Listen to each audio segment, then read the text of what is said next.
sore hari ini. Alhamdulillah kita live langsung bersama tokoh senior kita dari petisi 100 sekaligus UI Watch. Beliau adalah Bang Marwan Batubara. Assalamualaikum warahmatullahi wabarakatuh. Waalaikumsalam warahmatullahi wabarakatuh. Meskipun kita kemarin masih happening dan hangat, kita kemarin ngobrolin juga soal IKN ya Bang. Ya. Tapi ada berita terbaru yang tadi pagi juga ditulis di beberapa media terkait statementnya Pak Bahlil, bahwa sampai dengan detik ini kata Pak Bahlil belum ada investor asing yang mau investasi secara resmi di IKN. Kata Pak Bahlil nanti kemungkinan setelah upacara 17-an. Ya. Dan nampaknya ini janji-janji ini terus diulur. Awalnya Pak Jokowi dulu sudah ada 50 lebih investor yang siap investasi di IKN. Sampai dengan 2024 masih belum ada satupun investor IKN. Nah, gimana nasib IKN ke depan? Untuk itu kita akan tanyakan kepada Pak Marwan. Pak Marwan melihatnya ini IKN ini akan gimana ke depan? Saya kira kalau Presiden dan pemerintahnya waras, ini harus dibatalkan. Karena motif dari pembangunan IKN itu sendiri sebetulnya tidak sesuai dengan kepentingan negara dan rakyat. Oke. Tapi lebih kepada kepentingan oligarki, investor asing, dan salah satunya itu Cina. Oke. Ya, bisa juga di situ ada kepentingan komunis mungkin, atau untuk memudahkan Cina bagaimana menguasai Indonesia melalui IKN itu. Jadi intinya sebetulnya kalau bicara kepentingan bangsa dan rakyat, ini bukan sesuatu yang prioritas. Dan lebih baik ini segera dibatalkan. Segera dibatalkan karena begitu banyak masalah. Misalnya kita singgung soal investor yang dulu pernah ada dari SoftBank Jepang, ada dari Kuwait, ada dari Qatar, ada Saudi Arabia, yang ternyata kan mundur teratur. Betul. Ya, kenapa sampai begitu? Karena memang investor itu bicara tentang sektor-sektor bisnis yang memang secara bisnis itu akan menguntungkan. Ya. Lalu di sisi lain ada sektor-sektor, kalau bicara negara, kepentingan strategis nasional. Maka ada yang tidak boleh itu dikerjasamakan dengan swasta. Bahkan dengan modus yang namanya public private partnership pun itu tidak boleh. Misalnya kantor presiden, kantor menteri, gedung-gedung DPR, MPR, kementerian-kementerian itu semuanya adalah sektor atau bidang di IKN itu yang harusnya 100% negara yang membangun. Nah, sementara bagi investor ini kan melihat prospek ke depan, mereka mau bangun apa? Ya, misalnya akan ada yang bangun rumah sakit, atau hotel, ada swalayan atau apa misalnya ya, mall.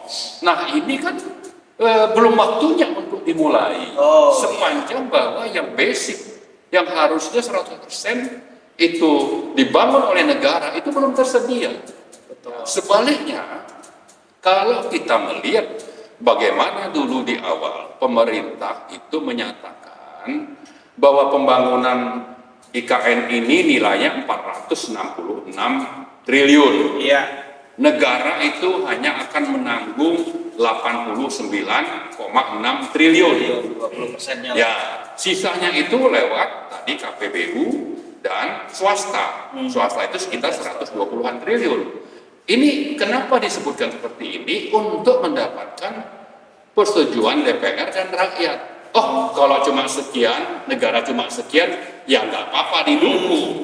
Nah, padahal ini terjadi penyembunyian informasi. Belum lagi nanti kalau sudah harus pindahan. Ini kan banyak dana yang dibutuhkan untuk ASN kah, atau anggota-anggota DPR kah, atau kementerian-kementerian itu semuanya kan harus berkantor di sana. Ini saya kira kebutuhan dananya itu bisa puluhan triliun lagi.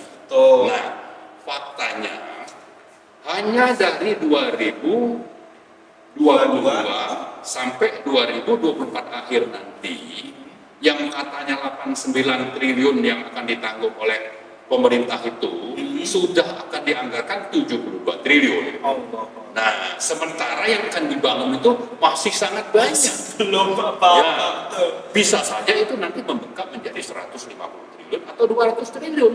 Bukan sekedar 89 triliun seperti yang disebutkan di awal. Itu dari APBN berarti? Dari APBN. Nah, karena itu saya kira kita mencatat di sini terjadi manipulasi informasi supaya dapat approval misalnya. Yang kedua, sebetulnya ini akan terus menjadi beban di APBN.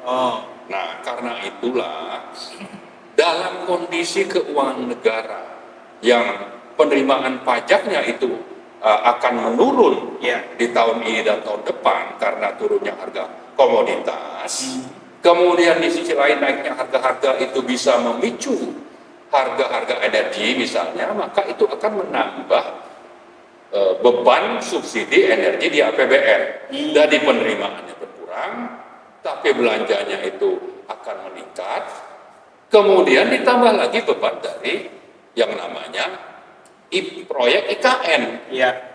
Nah, supaya ini bisa tetap dianggarkan dalam penerimaan negara, maka pemerintah itu akan menambah pajak kepada rakyat.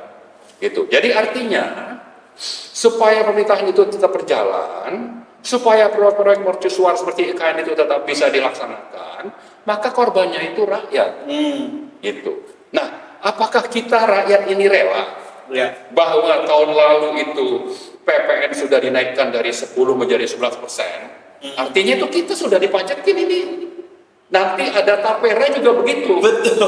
Nah, apalagi nih yang akan dipakai untuk menambah penerimaan negara itu kalau bukan dari rakyat. Dan faktanya pajak dari penerimaan negara, pajak itu turun, harga komoditas sebagai sumber penerimaan negara juga turun. Sehingga alternatifnya ya rakyat. Rakyat itu salah satunya tadi subsidi energinya dikurangi, tapi di sisi lain itu bisa saja pajak itu ditambah. Salah satunya itu tadi PPN dinaikkan, tapi juga bisa dengan program-program untuk bagaimana pemerintah ini yang disebut sebagai menambah fund, menambah penerimaan, itu salah satunya lewat tapera. Ya.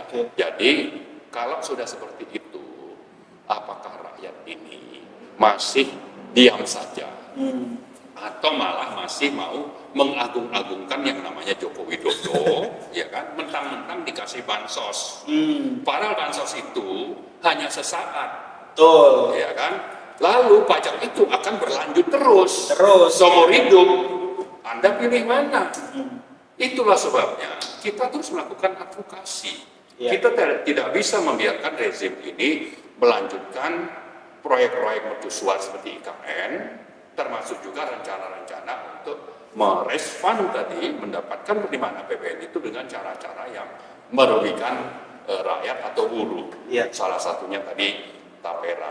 Nah, kita berharap ya seandainya nanti jadi dilantik, meskipun kami dari Petisi 100 konsisten untuk menyatakan sikap ingin supaya Joko Widodo itu dimakzulkan, yang kedua supaya dilakukan pemilu ulang karena kita menolak hasil perhitungan KPU dan penetapan MK atas menangnya Prabowo dan Gibran dalam Pilpres 2024. Kita tetap menolak itu. Tapi seandainya ini tetap dilantik, ya, maka kita berharap yang namanya Prabowo itu berani membatalkan proyek IKN. Toh itu ditetapkan dalam bentuk Undang-Undang IKN nomor 3 2022. Jadi kalau memang keuangan negara bermasalah, lalu itu akan menyengsarakan rakyat, ya, kalau dilanjutkan maka saya kira rakyat pasti akan mendukung seandainya itu dibatalkan melalui pembatalan Undang-Undang IKN nomor 3 2022. Seperti itu. Artinya kalau kita lihat pemaparan tadi banyak sekali kejanggalan, Ya. baik beban anggaran akan semakin tinggi, Ya. maupun dari awal nih kayaknya IKN ini sebenarnya sudah bisa diprediksi bakal bermasalah. simpang siur dan bermasalah. Iya. Nah kalau begitu Bang, sebenarnya kita juga ingin tahu ya, maksudnya masyarakat ini, ide IKN ini sebenarnya dari mana sih awalnya, dan kenapa kemudian secara tiba-tiba di awal waktu itu dimunculkan dalam rangka apa, dan kenapa itu tiba-tiba ada, sementara kita tahu DKI Jakarta kan masih sangat oke banget untuk jadi ibu kota negara, nggak ada masalah. Ya, bisa saja mereka merujuk kepada ide dari Bung Karno dulu, ingin memindahkan ibu kota negara itu ke Palangkaraya. Di tengah-tengah Kalimantan itu kan Palangkaraya, yaitu darat ya. Dan daratannya itu memang tidak terlalu banyak yang berbukit-bukit, lebih merata lah gitu. Nah, masalahnya kan kita bisa saja membangun itu sepanjang keuangan negara ini tidak bermasalah. Stabil lah ya. Nah, tapi kalau keuangan seperti itu, belum lagi kita lihat hutang kita sudah di atas 8.000 triliun. Bayar bunga hutang saja itu di atas 500 triliun. Dapat 400 kemarin. Nah, di atas dasar APBN yang jumlahnya 3.000 triliun, 500 sampai 700 triliun untuk bayar bunga. Ini kan sangat bermasalah. Nah, kenapa sampai bayar bunga sekian banyak? Karena memang salah satunya tadi ada proyek mercusuar, tapi juga ada proyek-proyek yang hanya sifatnya itu nice to have, tapi tidak mendesak dan tidak prioritas. Belum lagi proyek-proyek itu banyak juga yang dimangkap nilainya. Yang mangkrak juga banyak. Yang mangkrak banyak, tapi juga yang dimangkap. Jadi misalnya nilai proyek itu harusnya 1 triliun, itu bisa menjadi 1,5 atau malah 2 triliun. Sisanya itu dikorupsi. Nah, ini menjadi beban APBN juga, sehingga beban bunga yang harus dibayar oleh APBN setiap tahun itu akan semakin membengkak. Nah, jadi kombinasi dari masalah APBN ini tadi saya bilang penerimaan pajak turun, kemudian penerimaan SDA turun, kemudian banyak proyek-proyek yang memang tidak mendesak itu terus dijalankan, kemudian subsidi yang seharusnya itu bisa lebih hemat ini terus bertambah. Di sisi lain yang namanya APBN itu terus ditutup dengan hutang, lalu hutang ini sebagian dipakai untuk proyek-proyek yang digelembungkan, yang ujungnya menguntungkan oligarki melalui korupsi. Betul. Ya, itulah masalah kita. Nah, apakah kita diam saja?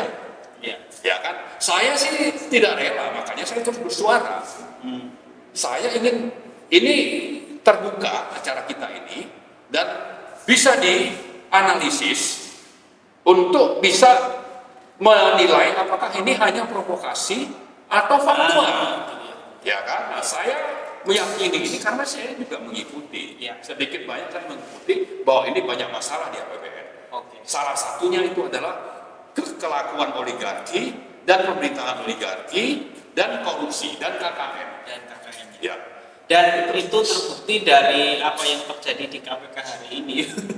Hampir setiap hari keluar masuk orang KPK, bahkan ketua KPK juga bermasalah. Itu mengindikasikan bahwa tingginya korupsi di negeri. Nah, berikutnya nih Bang Marwan, ini kalau seandainya rakyat serempak untuk menolak pembangunan IKN, dan akhirnya kemudian IKN ini dihentikan. Nah, berarti kan uang APBN kita udah terlanjur habis untuk pembiayaan IKN. Nah, itu apakah kemudian negara nanti tidak rugi, atau apakah negara nanti akan meminta pertanggungjawaban kepada orang yang IKN itu? Gimana? Ya, dua hal nih. Jadi pertama bahwa Jokowi ini sudah terlalu banyak melanggar konstitusi. Puluhan ketentuan atau pasal dalam konstitusi sudah dilanggar. Jadi seandainya pun nanti Prabowo dilantik dan beliau sudah lengser, kita tetap menuntut pertanggungjawaban. Ya, Jadi jangan dianggap itu sudah selesai. Nah, kemudian yang kedua tadi kalau bicara seandainya dihentikan, ya saya kira dihentikan itu karena memang pada dasarnya itu lebih baik dibanding diteruskan. Oh. Itu. Jadi dasarnya memang ini harus dihentikan, terutama dari sisi kemampuan keuangan negara dan juga manfaat yang diperoleh. Gitu. Manfaatnya lebih banyak untuk oligarki dan asing tadi saya sebut. Betul. Jadi lebih baik dihentikan. Nah, soal yang sudah dibangun ini bisa saja dimanfaatkan untuk apa? Ya, saya kira banyak hal yang bisa dilakukan supaya yang sudah dibangun itu bisa termanfaatkan meskipun tidak 100%. Ya, bisa menjadi kawasan ekonomi khusus atau sektor pariwisata dan sebagainya. Jadi begitu. Oke. Terakhir nih Bang Marwan dari Barat. Ya. Kita sebenarnya ingin Bang Marwan lebih coba mendalam lagi soal ini. Kalau tadi disebutkan banyak kebijakan-kebijakan yang diambil oleh Pak Presiden Jokowi yang sebenarnya itu bertentangan dengan konstitusi. Ya. Nah, maka itu tetap akan digugat. Ya. Pertanyaannya, bisakah mantan presiden itu kemudian kita gugat atau kita adili lagi? Ya, saya kira ini kan banyak contoh terutama di Korea ya. Oke. Meskipun dia presiden, kalau hukum benar-benar ditegakkan, toh dia masuk penjara juga. Nah, kita berharap nanti pemerintah yang akan datang itu tetap konsisten dengan amal konstitusi, terutama pasal 1 ayat 3 bahwa ini negara hukum. Siapapun yang melanggar itu harus diproses secara hukum, termasuk Joko Widodo. Nah, kita berharap itu dilakukan oleh Pak Prabowo. Oke lah, sekarang mungkin beliau itu memuji-muji Pak Jokowi, tapi kalau sudah jadi presiden, kita berharap hukum tetap harus ditegakkan, meskipun itu dipuji. Kalau memang sudah waktunya untuk diadili, ya Pak Prabowo itu harus mendorong supaya terjadi proses hukum terhadap Pak Joko Widodo. Berarti artinya tidak ada halangan apapun ya, karena kalau kita menganut konstitusi itu boleh, bisa, dan apalagi kalau DPR bersama rakyat itu bersatu untuk tegaknya hukum dan meminta pertanggungjawaban kejahatan yang sudah dilakukan oleh Joko Widodo, misalnya terkait nepotisme, putusan MK nomor 90, terus terkait pemilu misalnya bansos saat menjelang pencoblosan, atau yang terakhir ini menerbitkan PP nomor 25 2024 untuk memberikan konsesi izin tambang kepada badan usaha milik ormas-ormas misalnya. Ini melanggar ini. Ormas agama. Ya, betul. Ini contoh-contoh yang menunjukkan bagaimana kejahatan itu, pelanggaran konstitusi itu sudah dilakukan. Belum lagi waktu pemerintah itu merubah Undang-Undang Minerba nomor 4 2009 menjadi Undang-Undang nomor 3 2020. Itu juga pelanggaran yang sangat nyata, yang lebih menguntungkan, membuat para konglomerat itu menjadi lebih kaya lewat sumber daya alam. Gitu. Jadi lebih bebas dia menguasai sumber daya. Oke Bang Marwan, terakhir karena ini mungkin Bang Marwan juga pesannya kepada rakyat deh. Apa yang Bang Marwan ingin sampaikan kepada masyarakat yang menonton video ini? Ya, saya kira rakyat itu tetap menjadi objek dari berbagai kebijakan pemerintah. Kalau objek kebijakan itu, kalau kebijakan itu merugikan objek yang tadi saya sebut rakyat, ada kebijakan pemerintah yang bermasalah, maka terserah Anda apakah mau diam saja atau melawan.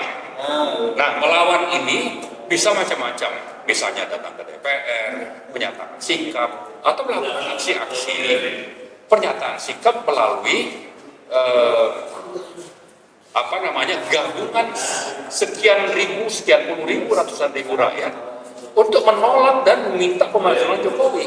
Itu juga sesuatu yang menjadi hak dari rakyat karena itu dijamin dalam pasal 28 dan 28E Undang-Undang Dasar 1945. Jadi himbauan saya kepada rakyat, berhentilah untuk menjadi objek pemerintahan yang saya katakan ini ini sudah begitu banyak melanggar konstitusi untuk supaya tidak menjadi pecundang, tapi justru menjadi orang yang terlibat dalam tegaknya kedaulatan rakyat.